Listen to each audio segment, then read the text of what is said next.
The dream of an All-Ireland Pro 12 final is over after Leinster were stunned by the Scarlets at the RDS on Friday, but Munster will fly the flag at the Aviva Stadium in the decider after seeing off the Ospreys at Thomond Park on Saturday. Welcome to The Left Wing, streaming live on the Independent Sport Facebook page.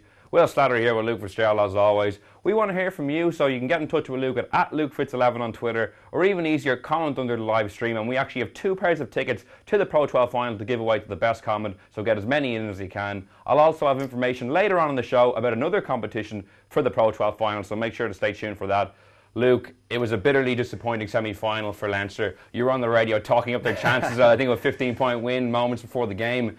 It turned on its head pretty quickly. There were knock-ons, there was missed chances, the half-backs were poor, the defence was shredded. There was a lot of things that went wrong, but where, for you, ultimately, did the defeat lie? Well, usually I try and temper you, Will, but I think you're right. You know, I think it was Leinster's probably worst performance of the season. Unfortunately, they saved it for probably the most crucial part of the season. So, very disappointing performance. Hard to put it down to exactly what it was. I suppose we can, speculate maybe on a few things. If you were talking about maybe a lot of guys, probably Robbie and Johnny didn't play rugby for 4 weeks, and they probably looked like they were just a little bit maybe over anxious. Looked like they hadn't played that, in that kind of long. And then just a lot of basic errors and some disappointing stuff in the wide channels again defensively. So. Very disappointing performance. At the same time, you do want to give a bit of credit to the Scarlets. Incredible defensive display. Even with 14 men for 40 minutes to come out on the right side, even though it was probably due to probably a little bit of Leinster playing bad and them playing well. And you'd still have to give credit to them for a huge performance. Yeah, when you get down to the bottom line, this is statistically the best attack in the history of the Pro 12. They played 40 minutes against a team with 14 men. They only scored 5 points. Do you really think it came down to Sexton and Henshaw, 2 of the key men in that attack, not having played since that Claremont game? No. Look, there was a lot of different factors. There's a lot of knock-ons. I think they dealt with the Scarlets' line speed very well. I thought they were slipping extra guys into the front line of the defence all the time, and I thought off the back of that, unless you get momentum in the tight channels, which they weren't doing, if they've got extra numbers against you, you have to kick the ball, and you have to kick the ball well, and they didn't do that. And I thought that was part of the reason why they weren't able to get themselves any territory into the game at different points. They ended up being stuck between that kind of halfway and 22 for long periods in the game. They were rarely in the Scarlets' 22. And do you think your overconfidence is to blame for the defeat? I definitely was a bit of commentator's curse there. Look, I didn't see it coming. I just thought Leinster would have too much firepower, especially with Ball and Ken Owens out in that Scarlets pack. I thought Leinster would have too much for them in there. But I suppose it was just before kick-off. I was on the sideline with, I think it was Gerald Davies, and we were chatting about the game. I said, geez, I've actually said that Leinster are going to beat them by, quite well here. And looking at this Scarlets backline, I'm actually not so confident as I was. There's some really big men there. You look at Davies and Williams in the centre, Williams on the wing. And you see it for the first try, when Adam Byrne was maybe a bit caught when he went up to hit Davies. Yeah, we may as well have a look at that now, Will. Look, it was a disappointing bit of defence. It's from the middle of the park again. I'm going to play it through here.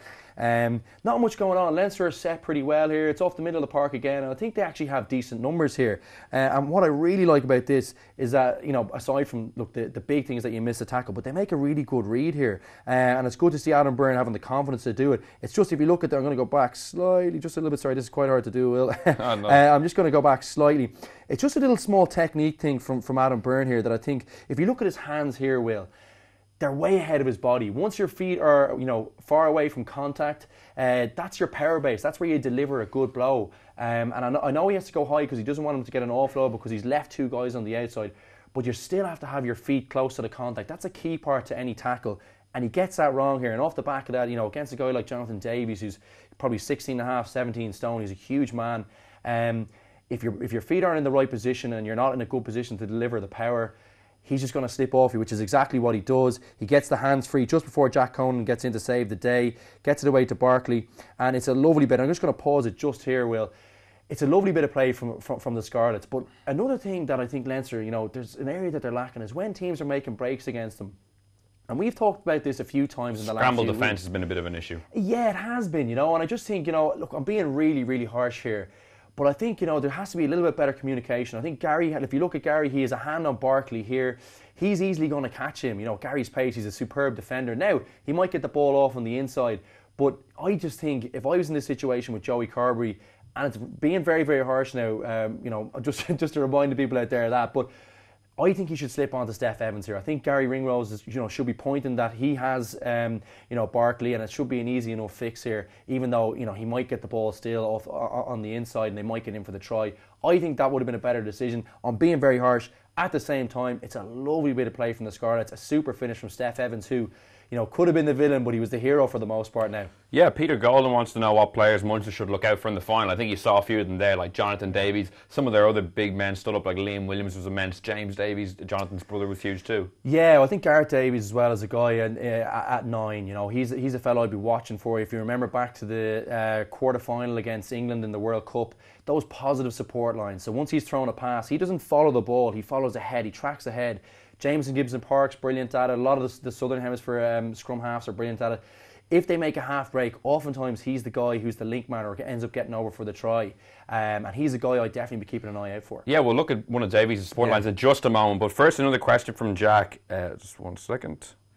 I'm going to head on to I'll get it ready, the next clip there. Yeah, how difficult is the Pro 12 to win now compared to when you broke through maybe 10 years ago?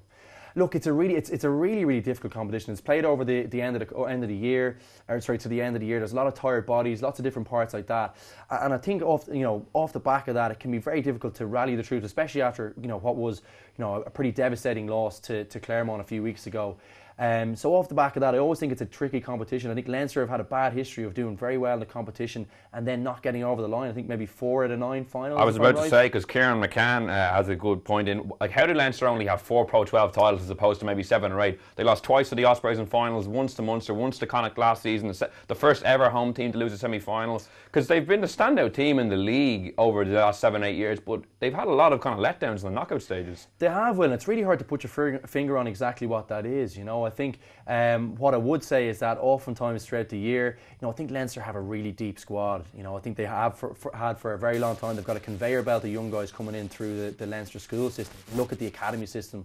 So what I mean with that is when the international season comes around, we actually still have a very strong team throughout that period, usually. So you end up picking up a lot of points in international windows, and Leinster have been really, really good at that. But when all the teams are back, I think it's probably a little bit tighter than people think. If you look at that, like I said, that Scarlets backline, a lot of unbelievable talent littered throughout that. Big guys, and they were really up for the match. They were given no chance, and I thought they played really well. But they had a huge amount of quality there. So maybe things tighten up in those playoff games a little bit, and Leinster off the back of that in the tight games maybe haven't produced their best rugby. Yeah, we'll roll through this clip now. At first glance, it looked like Rhys Ruddock was probably at fault for Shingler breaking through. I still think he is to an extent, but you've kind of identified a few people who might be culpable as well. Look, I just think it's a bit of a team thing. Look, what I would like to say is before we get through to this, Tyg Byrne, one of our, I suppose he left Leinster maybe, was it a year or two ago, I'm not too sure. An unbelievable game. He's the guy who makes the blocker, I think initially on Jameson Gibson Park. I have to highlight that. It's sad that one of our exports, I suppose, has come back to haunt us a little bit. He had a huge game and a great turnover towards the end of the game. But this is an area where, look, I can see your point, Will, and I think Rhys will be disappointed. He's had a brilliant few weeks. But I'd like to highlight maybe just 2 guys. Maybe the reason why this is probably not as clear cut as you like. If you look at, I think it's Johnny Sexton and James Tracy just on the inside channel here. When the ball goes to Rhys Patchell on the right-hand side. Now, Leinster are very set here, and as you can see, Rhys Patchell does not want this ball. But he sends the ball back to the other side to Shingler, right? And I'm going to let it just unfold just to here. Now, if I highlight Johnny Sexton just here, and I think it's James Tracy is just in this slot, what usually happens in a defensive system? So when they go to the Scarlets' right-hand side, Leinster's left-hand side, the guy who's the first guy on the Leinster defensive side, who would have been Johnny Sexton, he comes from the right-hand side to fill into that space on the left-hand side. That's how you defend. That's what you practice all the time. He's your fail-safe in case there's a late trail line back inside to a winger into that spot on the inside of the first defender. But when he switches back, this is a situation you wouldn't prepare for. And what ends up happening is, if you look at Rhys Ruddock here, he would have, when the play would have started, he would have felt Johnny Sexton on his inside. So he comes straight up. And when Johnny obviously stays in the system and comes back to the short side, Johnny's gone now. And I don't think Rhys realises that. And he ends up being punished badly. He ends up drifting into that, that it's a no man's land really defensively. You end up being square in your opponent, which gives him the opportunity to go inside or outside you. Shingler, shows to go on his outside and has a beautiful step back on the inside. But I want to show one other thing here, Will, just before we get on. It's another one. So they make the break, right? So that happens. You play against good teams. That's going to happen. If you look at Jameson Gibson Park here in the right-hand corner of the screen, he's in a position to tackle Shingler just as he throws this pass. Now, I'm not talking about a dirty shot here. I'm just talking about taking him down, because once you have to try and chase a professional rugby player, if you have to turn and chase him, the game's over. You're not going to catch him again. And if we play the clip through, look who gets in. He ends up. It's kind of suspect enough pass actually off the back you're looking at. But Shingler's the man who should have been taken down earlier on. He was the guy in a supporting position because he wasn't taken out, and he's the guy who ends up punishing us. So few little things that Leinster have to learn, I think, going into next season. I think some of the scramble defence, thinking clearly, not panicking in those situations, and then obviously you want to front up as well a little bit better. Yeah, at the end of the season, there's been so much promise, so much good young talent coming through, but ultimately they got badly beaten at home by a team they were expected to beat well. How do you take stock overall? This is Leo Cullen's second season. Obviously, they were beaten in the final in your last game last year, beaten again. Saved probably their worst performance of the season for the end both times. So overall, broadly, how would you look at Leinster's year? Yeah, look, I think they're in a really good place with personnel. I think they've got the right coaches in. I think Leo's done a super job this season. I would say that some of the selections possibly, came against them in the end. I think probably not having Dev on the pitch, Dev Toner, looked like it might have been a mistake, because he was really good when he came on. And I think at line-out time, even if you look at last year's final, Dev was a key guy in the team. He's maybe a guy who's often overlooked, but he was, I think his father passed away the night before the game last year, and against Connacht, and that had a big impact on the game. And I think it looked like he'd another, not having him in the team on the weekend, had a big impact as well. So you'd have to look at some of the selection stuff there, but we don't know the full picture. That's what we have you here for. I thought you had the inside. I have some of the insider trading. But look, I think overall we're in a really good place. I think Lowe coming in is a very exciting prospect. I think he's a guy who'll add to that back three. I think a lot of guys like Joey Carberry, Gary Ringrose, they're only going to get better. And some of the guys in the pack, Levy looks like a real player. Conan, I think, will get more rugby next year. Josh van der Flyer will get better. James Ryan possibly coming into the picture next year. A lot of exciting talent coming through there. I just think sometimes you need a loss or two like this to really hurt and to get the competitive juices going. If you look at the Leinster team before 2009, we had an awful lot of those kind of situations ourselves where we were nearly men.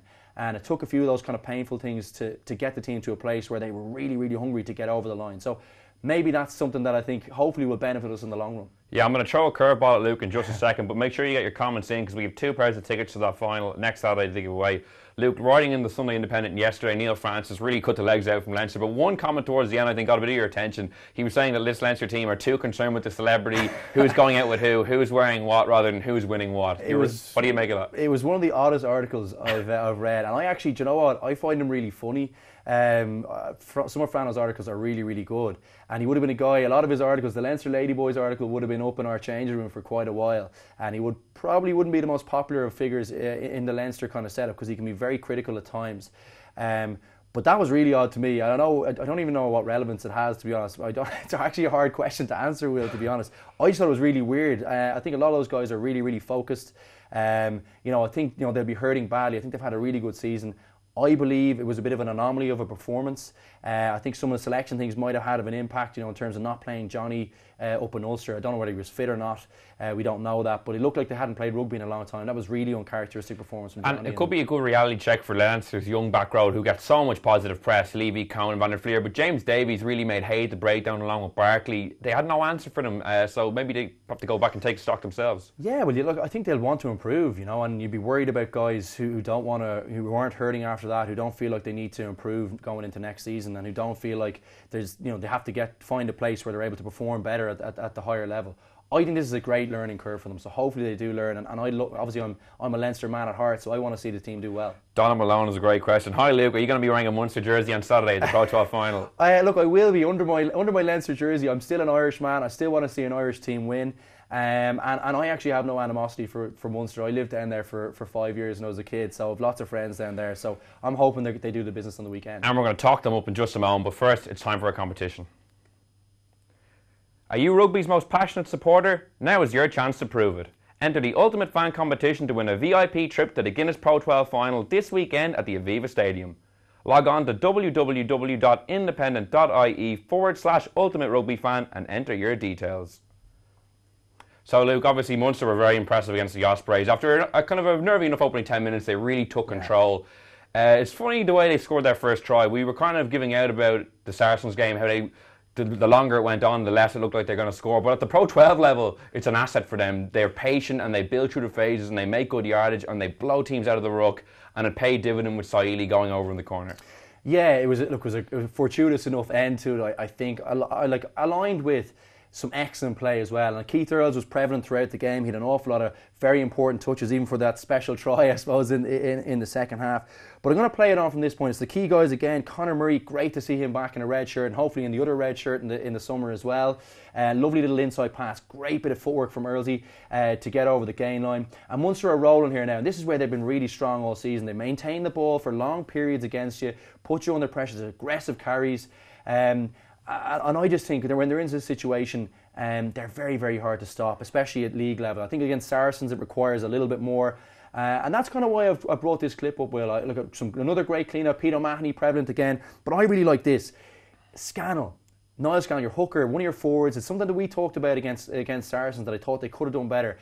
You know, if you're able to retain the ball for long periods of play, that's great. But against really good defensive teams like Saracens, you need a little bit more. And I think in the last few weeks, it looks like Munster's forwards, you know, they're way more confident. They're throwing balls, you know, they're passing the ball an awful lot. And I think it's a big asset to this team because they've lots of good attacking runners, and teams usually condense in on forwards when they have the ball. You look, he's way off the line here, and the Ospreys defender here has stuck on him because he's a forward. He's expecting him to carry. So straight away it gives them a 2-on-1 or 3-on-1 in this situation on the outside, which is a lovely bit of play, and it's something that I wanted to highlight in the build-up to this.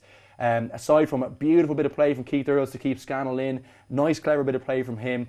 Poor enough from the Ospreys' mind to, I think there was one of the, I don't know which winger it was, Will. But Keelan Giles. I think it was Keelan Giles, and he put his hand up to say the ball was out, and they all kind of stopped. Has to get a ball game for that. Oh, well, look, I think his season's over. He's probably on his holidays at the moment. But great bit of play from Saili. He stayed alert. Super finish. Yeah, and it was actually announced the day before that Saili was leaving, so his agent was probably thinking he could buy a new holiday home after this performance. Yeah, dollar signs, I'd say. But look, he had a super game. You know, it's a tight call between himself and Taute. Taute's been brilliant for them all season. I think obviously after this performance, you know, it's hard to say, you know, Saili, you know, wouldn't be great to have him staying, but I think it'd be better to bring in some young talent into that Munster backline. They've got some really good young players coming through, and alongside someone like Taute, who's been a real physical foursome this season, I think he's probably still the right decision to keep him. Yeah, Niamh Barron Marks is inquiring just with next weekend's final Munster Scarlets. Very contrasting styles of play. They actually played at Thomond Park earlier this season, and the Scarlets actually won 30-21, cost me an accumulator, so I only know too well how dangerous they can be. Yeah. It's a different game to maybe Leinster Scarlets. How do you feel like the Munster Scarlets, how do you think that'll match up? Well, you know, I thought Leinster were hot favourites last week. I don't think they performed very well, if I'm being honest. Aside from, you know, the Scarlets playing really well, I think Munster are very suited to playing against them. I think they'll deal better with the Scarlets' line speed. I think Munster as well might be a little bit stingier defensively as well, which could help. Although they have a big task on their hands keeping that Scarlets' backline quiet. I think that they'll look to play the Munster way a little bit. I think they'll look to maul them a little bit, take them through the forwards, carry the ball for long periods in the tight channels. I would like to see them still have that little bit of forward play, interplay here and there to kind of, I suppose, let loose on some of that attacking talent that they have in the outside backs. But that's how I see the game going. I think it looks like I'm tipping them as well. I think they're a better team than Scarlets. Yeah, so if the first Munster try was, you know, in your overalls, working hard, the second one was like tuxedos, popping champagne, like it was a glorious score. What was really good from a Munster perspective was that there were so many guys involved and so many guys working hard to get back. Yeah, look, it was a great bit of play here, and I'm just going to highlight a few little things throughout the period, the bit of play. It's a great turnover from the Ospreys, nice kick from De Purik. Just looking how hard all the Munster guys are working back. All these guys started just, you know, pretty much 5 or 10 metres out from the Ospreys line. You look at Keith Earls here. You know, he just puts the hammer down straight away to take out the threat. Saili next to him as well, working really hard back. But the key guy here that I think has kind of gone overlooked, Andrew Conway from the right wing, and I'm going to show where he pops up later on, Will, but superb bit of hard work. It's amazing how these small things get rewarded in big games. Lovely bit of footwork from Saili here. I'm going to highlight another thing again here that kind of really annoys me throughout the game, is that once you're in this situation here, make sure you take out. So Conor Murray's a beautiful bit of handling to Keith Earls. He gets up really quickly from the tackle, Keith Earls, hungry to get involved, to get back in the game, gets his reward with a lovely pass from Conor Murray. But once he's thrown, you've got to take out Conor Murray here. I'm going to let the play unfold a little bit. Look who's still in the game. Conor Murray's still in the game there. He doesn't end up having a big impact, but look who gets that ball in that last pass to Simon Zebo. It's our man from the other side of the wing. It's Andrew Conway. Hard work rewarded. He ends up being the key man, passing this ball to Simon Zebo for what was a super finish. He's had a really good season. Those little things kind of typify the season he's had. He hasn't gotten huge press, but I think he's going on the summer tour. He's now starting for Munster in another Pro 12 final. He really does deserve it because he's been plugging away for a couple of years. Coming out of school, people thought he could be like the next O'Driscoll. It hasn't materialised, but he's still carved out a really nice career for himself. No, he certainly has, and he's been a really big player for Munster this season in what is a very competitive back three. He's a guy they go to an awful lot there, and it was great to see him, have, I don't know if that was noticed necessarily, but geez, that was a great bit of hard work there. It's something that Joe Schmidt he's really hot on those kind of things. He loves seeing guys getting in good positions, working harder earlier is one of Joe's big sayings, and he likes to see guys getting back in those positions and working hard to get into good positions to help other guys look good, and I think that's something that Andrew's been doing really well, and I think he'll have a big impact on next week as well off the back of that, because some of the kicking as well, we kind of alluded to it earlier on, talking about Leinster and the line speed that Scarlets would come at. Very important to kick well. He chases kicks brilliantly for a small guy. He was really, really quick. He gets into that space. He's a good tackler, and he's actually very good at competing for the high ball. So he could be a big player for them next weekend. Yeah, obviously that was a glorious kind of backline-driven try, but the game was built on the pack. It was Donnacha Ryan's last game. He got a really nice kind of reception at the final whistle. Final thoughts on him leaving. It was nice to at least see him go out on a high note in front of his home fans. Yeah, it was. He's been a real stalwart down there.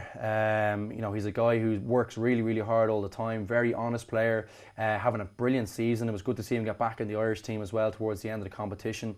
Yeah, look, it's sad to see him go. I do think, he probably used Racing as a negotiating tool, and I think, he obviously wasn't bluffing about using them. He was, he was obviously negotiating, saying, look, this offer is there and I'm willing to take it. He's ended up taking it. It's obviously disappointing from an Irish fan's perspective, but we wish him all the best. I think he's a great acquisition for Racing at a good time in his career when he's playing really good rugby. So, bit of a loss for Munster, but you'd like to think one of the young guys will fill the void there. Yeah, France is very tempting. Do you ever have any chances to go to the top 14? I did, but I actually got injured surprisingly with me, and the coach at the time I think ended up having a bit of a barney with them and moving back to Australia. So what team was it? It was Stad. Okay. If you hadn't figured it out by then. So yeah, look, it was disappointing that it didn't materialise, but I suppose off the back of that, it was great to have a couple more years with Leinster. Yeah, and just final thing off the back of this weekend's games, has it changed your thinking maybe of who might feature prominently for the Lions? Like Sexton didn't go well on Friday night. I've seen people already saying maybe Farrell should now start at 10 rather than do the 10-12 axis. Murray had a good game on his return from injury for the first start. So how do you see it shaking out? It's really hard to say. I think that 9, obviously, Rhys Webb didn't play on the weekend for the Ospreys, which is disappointing. That was one of the battles I was kind of looking forward to watching. I think that battle is actually closer than I thought it was going to be, because obviously Murray's been out for a little bit as well, and I think Rhys Webb had a brilliant Six Nations. He was brilliant against Ireland in that game over in Cardiff, so that's a little bit tighter. I think the Sexton thing, look, he's a brilliant footballer. He had a bad game in the weekend. Very, very unusual for him. Usually he's a big game player. He's a guy who comes through time and time again. He's a guy you want to be in the trenches with alongside the likes of Owen Farrell. I think I'd have them both in my team. It'll be interesting to see, they have loads of opportunities and they'll have 5 or 6 games, hopefully, where you see maybe 3 or 4 games each, or possibly them together as a partnership. But you'll get to see, who's playing good rugby, and they'll have enough, hopefully, opportunities to see who's the best guy to take the Lions team into the test matches. And final question, score prediction for Munster Scarlets in the Pro 12 final? Score prediction, right? That's a tough one. I hate giving score. I think Munster, I'm going to go with a Munster win, and I think it'll be 9-point Munster win. An exact score? No, that's fine. Okay. The 10-point loss for Scarlets now that you cursed them, but okay. Yeah, well, maybe I'm the commentator's curse. Hopefully I'm not. I'd like to see Munster, off the back of the season they've had. Great to see them get some silverware. Well, that's it for today, and make sure we're going to be at the Aviva Stadium next Saturday for the game. We're going to be doing pre-match and post-match analysis, and you can also get more information on our great competition at www.independent.ie/ultimate rugby fan. Until next Saturday, thanks for watching and goodbye.